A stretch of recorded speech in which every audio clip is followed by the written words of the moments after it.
वसईमधील हृदय नावाच्या एका 5 महिन्याच्या चिमुकल्याला फायनल मस्क्युलर ॲट्रोफी या दुर्मिळ आजाराचं निधन झालेलं आहे आणि त्याच्या उपचारासाठी तब्बल 9 कोटी रुपये खर्च लागणार आहे। या चिमुकल्याच्या आई वडिलांना इतके पैसे उभं करणं आता शक्य नसल्यामुळे संपूर्ण वसईकर या बाळाला वाचवण्यासाठी प्रयत्न करू लागले।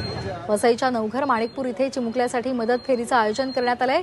आतापर्यंत 2 कोटी रुपये जमा झाल्याची माहिती मिळते, तर माजी आमदार हितेंद्र ठाकूर यांनीही मदतीचं आश्वासन दिलेलं आहे।